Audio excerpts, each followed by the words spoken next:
At this time, I am going to turn the chair over to you, Madam Leader, or any designate of the minority party if there's additional questions anybody might want to make at this time. Thank you, Mr. Chairman. This is Mike 9 that Senator Harold Jones will. Harold Jones, all right. Question number 10. You got it. Oh, you got 10. And also, no, not 10. You're recognized, Senator also, Jones. And there's also, can Senator Estevez also asked a couple of questions too? It'll literally be like one. But I may cover all of them. Okay. Tell them to hand it to you, just like Dolezal's been giving them to me. And we're trying to follow the rules. Yeah, I've been noticing that. He's been writing a bunch. My assistant, just like the chairman has several assistants. So. I was just looking at the code section 151820, because that is one of the things that we maybe have some purview over. So the issue about the district attorney and the spending. Now that has been really the law in Georgia for forever. I mean, even the case that you cited, the amusement sales case, that case cites a case that goes all the way back to 1984, which makes clear that this language about may should not be read as a shall at all, that it is a may, and that basically it's an agreement, is it not right, between the district attorney's office and the county and the local governing authority of how they do this, and that's been how we've been operating for years in Georgia. Is that not correct? Yes, I would agree that the construction that's contained in the 3 cases that I mentioned has been well established since at least the 1980s in Georgia. And when we talk about trying to change that, one of the other offices that would come under that particular change, if we change this particular statute, would also have to be the sheriff's officers too. They would also have to be changed too. I guess in degree of fairness, we wouldn't just change one office, would we? So I'm not sure that an amendment to this statute would impact them, since it is specifically about a district attorney's authority to hire assistant district attorneys. Well, in reality, isn't it actually what we're really talking about is the constitutional office, not necessarily just district attorneys? Or are y'all only making the position that the district attorney should be subject to a change and no other constitutional office should be subject to a change? I'm asking all 3 of you. So repeat the question. Is the argument that only district attorneys as constitutional officers should be subject to a change, but no other constitutional officers should be subject to a change as far as their spending patterns are concerned? No, it's not. It's not specific to the district attorney. Okay. It's the issue that I have, and I just be in all openness, honesty. My position is different from that of my colleagues. I have a philosophical difference with this notion of a constitutional officer being able to spend money that the legislative body has appropriated any way that he or she chooses. It may be, I understand the words, it may be legal, but being gay was illegal at one point. Interracial marriage was illegal. Segregation, well, not illegal. Yeah, well, that's illegal. Discrimination was legal. So I have a philosophical difference with that. I think that we appropriate money, and I'm not singling out the DA, it's all of them. That's the difference. So my colleagues don't see it as I see it. I understand, but to be consistent, it would have to also include the sheriffs Absolutely. too. Absolutely. And the tax commissioners, there's 4 of them, right? Yes, and also the clerk's office. And the clerk's office. It would include all of those. Right. Yes. This may be splitting hairs, but I do want to clarify that the constitutional officers under the county constitutional officers are just the 4: the sheriff, the probate judge, the clerk of the Superior Court, and the tax commissioner. We would consider the district attorney to be a state constitutional officer, which is some differences. They have the same kind of purview over their budget as the others do. As far as they have some additional latitude and independence than other elected officials. Yes. The sheriff. Wait a minute, you're saying the sheriff doesn't have latitude in his budget? I'm saying that I just want to make sure that we understand that the sheriff and the other county constitutional officers don't have exactly the same independent rights as the state constitutional officers. And I'll clarify rather than that lump them all together. OCGA 151820 applies only to the district attorney. Yes. By its on the face of it, it doesn't apply to clerks and tax commissioners and sheriff's departments. And the statute has nothing, it's not based on the fact that she is a state officer or state constitutional officer. It's just based on the statutory authority of all district attorneys. But Mr. Chair, as far as like when you're talking about the budget process, you would say that those, especially sheriffs, they do have that opportunity to kind of control their budgets. Is that not right? Have they not also used the same argument that you cannot control their budget? Has the sheriff ever told you that? Mr. Chair? Oh, me? Yes. Okay, I'm sorry. I thought you were asking the county attorney. Has the sheriff ever came to you and said that you also do not have purview over his or her budget? Absolutely. Absolutely. Yeah, absolutely. That's what I thought. Absolutely. The four constitutional officers and the district attorney, who is a state constitutional officer. Yeah, the five of them there. They all say that. And, Absolutely. And again, my philosophical difference with that is, it doesn't make any sense to me that we don't have, can't tell them or have no control over how they spend their money. We appropriate the money based upon specific requests, and it's approved based upon specific requests. So when they get it, then they believe they can spend it any way they see fit, and I just disagree with that. And also, just along those same lines, the only thing that's, well, one of the things that's a shell in this particular statute is that the district attorney actually shall be able to actually define the title of the person that she hires or he hires. They are able to do that and also fix that compensation. So that's the only shell really in here as far as this statute is concerned. Is that not right? That they have the opportunity to fix the title as far as the title that they're going to give the other employee that they hire. So with Mr. Wade, is it not right, or anyone else, any other district attorney, they can give them any title that they want to as far as the statute is concerned. That was perfectly within the district attorney's purview. Okay. Which subsection are you citing from? Yeah, the district attorney shall define the duties and fix the title, line 7 on subsection A.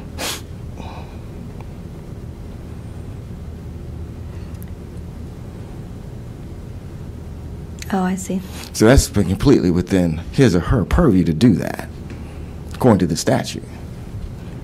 To fix the title, to determine what they're going to prosecute. That is what the statute says, yes. So he or she would not have to come to the county commission to say that I want to have a special prosecutor for a specific event, whether it's election integrity or anything of that nature, because he or she shall be able to fix that particular title in their job duties. Is that not correct? That's correct. Mm-hmm. Okay.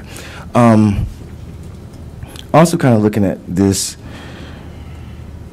from a liability standpoint, and I'm just curious, from a liability standpoint, if you guys were to start having more control over the district attorney's budget, is there any concern, I'm asking the county attorney, is there any concern from a liability standpoint? Because you know you have a lot of these cases where persons would sue the district attorney, sue the sheriff, but also sue the county. And the case law says, well, they're separate entities. And so therefore, you can't sue the county, you guys, for what the sheriff does or what the DA does, because they're separate. And what the court would do is go through a litany of things to show the separation. And one of those is that you guys don't control the budget of the DA or the sheriff. Would there be any concern that that separation then would leave? And now all of a sudden, when somebody sues the district attorney's office, they might be to sue you too. Would you have that kind of concern? So one of my least favorite things is running a complete legal analysis on the spot, because I don't think it's very thorough. But just as an initial matter, as a practical matter, we are always sued with the official in most cases. We frequently provide representation under our plan of defense. Once we undertake representation, we also provide payment of the judgment, should there be one. So we are already on the hook, so to speak, if we are sued with them. I think, and to make it clear, I don't know that any of us are here to take a position on what should be done. I think that is within the purview of your body to make legislative recommendations. But an argument in favor of more control might be that if we are on the hook for the liability, that it is we don't have any control over the actions of the officials who are generating the potential liability, but remain on the hook for providing defense and also payment of the judgment. But normally in those cases, you guys are actually dismissed, and there's actually a question about, especially for sheriffs, whether you're actually technically on the hook or not. Once the county will pay it, but it's not necessarily okay, key. I will say this. In the 27 years that I have worked in government defense, I have never known any of the governmental entities I have worked with not to pay the judgment, should there be one after we have undertaken representation. And under the current iteration of our plan of defense in Fulton County, once we undertake representation, unless there is cause and we discontinue representation, we would be providing payment of the judgment should there be one, or settlement. But from a standpoint of being sued, Mr. Chair, would that give you any concern that when a district attorney now is sued, they're also going to they can legally bring in Fulton County if you guys started trying to dictate salaries? There's a possibility that could happen. Would that give you any concern? Probably. Okay. And I bring that up because just in many cases, but in 2023, you have a federal court case that says County has to be dismissed because the law in Georgia shows that exclusively that the district attorney is a separate entity from the county. And one of the things that they point out is that the district attorney controls the compensation, and counties only possess the power to approve the amount. And so I guess my point just is, you said would concern you, if you get into the business now of actually trying to control compensation, it might just do an intermingling. And that's just a question that I had, and you answered it. Someone had spoken about the open checkbook. Can you kind of tell us about that? That you were saying you could go online about the open checkbook. Can you kind of tell us what that is? It's an open part of our open government platform. If you go to the county's website under Inside Fulton, just like on the far right, Inside Fulton, scroll down from that, you'll find a button that you can press that will take you to our open government platform. We have open budget where you can go and look and see what the budget and actual expenditures are. Open checkbook, I believe it goes back 5 years, includes vendor payments. It's updated. Currently, I believe it's updated on a weekly basis. But that information has been out there for a while. In fact, go ahead. We've had a service interruption as a result of our cyber incident, so we're just now, in the last week or so, been able to bring that back online. Yeah, because my colleague over here is totally fascinated by it, because you can actually pull up every every law firm or whatever that's getting business in real time and see exactly what their bills are, can you not? You can see their payments, amounts. Right, yes. Right. You can actually see their payments amount up to, I believe, you said it's updated weekly. Yes, it should be updated weekly. So a lot of the questions that we have as far as like payments and openness, it seems to me that you guys actually are very open, doing way more than Richmond County, quite frankly, that you guys are very open as far as how this process works. We have been working on our transparency for a while now, but yes, we try to have as much information available as possible. Anything else? That's good. I don't have anything else, Mr. Chair. Senator Jones, while we got you here, as an ex-solicitor, how is a solicitor's budget handled? Is it the same as the DA's or different? Is it? It's a similar situation. Solicitors are elected by the people for their judicial circuit, or are they on a county basis or a judicial circuit? Oh, well, if you have one, you're on a county basis. Okay. Because every county does not necessarily have to have a solicitor. They would only have that if they had a state court. Right. Okay. Yeah. So the way our budget works is who pays the solicitor and the county. assistant solicitors? The Counties. counties? Yes. Totally. County. Totally. Okay. And so the way it works is you just apply, put your budget request in, and they approve it or don't approve it, which normally they're going to approve it. And they give you a lot of discretion. Now, can a solicitor have the same opportunity to say as a constitutional officer? That was my next question. I don't know. Do we have that same opportunity? No, but it also is a prosecutor's office, so normally they're more open as far as hands-off, exactly. Allow for They're prosecutorial always going to give more discretion, et cetera. latitude as far as that is concerned, especially on prosecutorial discretion. Yes, absolutely. So no state funds go to fund the solicitor or assistant solicitors, as far as If it can be like a victim's assistance grant or something of that nature may be in there, but domestic other than violence that, prosecutors. right, if you had like a stuff. domestic violence, that might be in there. That's something new that was around when I was there, but primarily you're going to the county. That has been sort of banging around in my mind when you started talking about all the different type of courts that the ORCA funds went to. Some of those are county only, like your magistrate court, your municipal court, your state court, whereas Superior Court system, now you're into state salaries, et cetera. Okay. Y'all have been fantastic and very patient and very cooperative with our committee, and we appreciate that. Thank you all for being here today, and I will await any additional documents that you might be able to produce to me.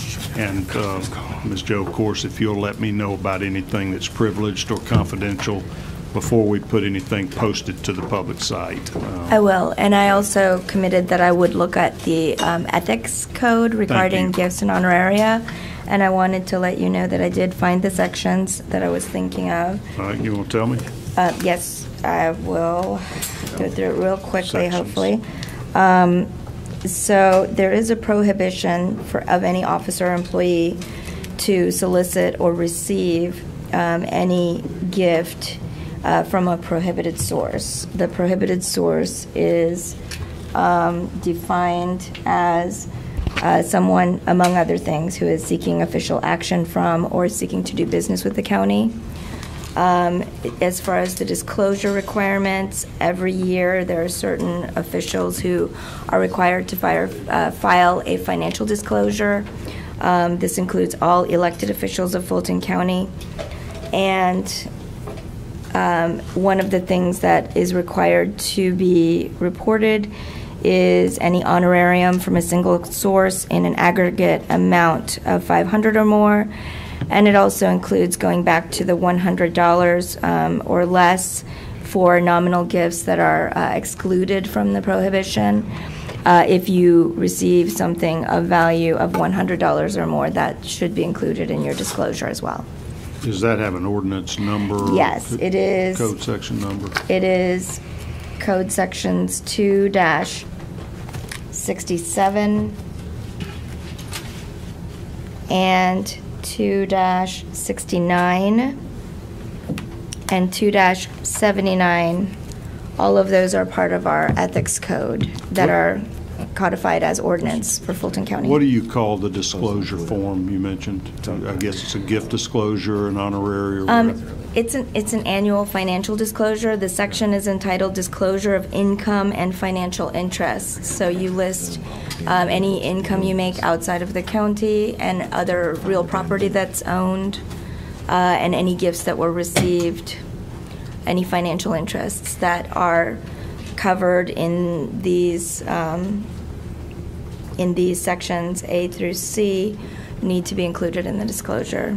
And that is required to be filed by the district attorney as well? As an elected official, she would be required to file. I am required to file. Most of our executive team is required to file. Ms. Whitmore, have I requested that, in your opinion? You have. And it's included in your binder, Section 11. Thank you so much. All right. Partially included in Section 11. I understand it's a work in progress, and I know the cyber attack has been a problem and whatnot. Y'all doing everything we can. Committee members, I apologize for the late notice of this meeting, and I appreciate y'all's efforts to be here. I am looking at my calendar now for a potential next meeting, and I wanted to bounce off of you guys the dates of May 23rd or 24th. That's a Thursday, Friday, 3 weeks out. If you don't have to tell me right here on the spot, but if y'all would please check your schedules and let me know, because I certainly want to accommodate everybody that's spending their time with this committee and just bounce it back off to me or my admin, Cindy, and we'll let you know in the next week or so if we're going to be able to have that. And with that, we are adjourned. Thank you.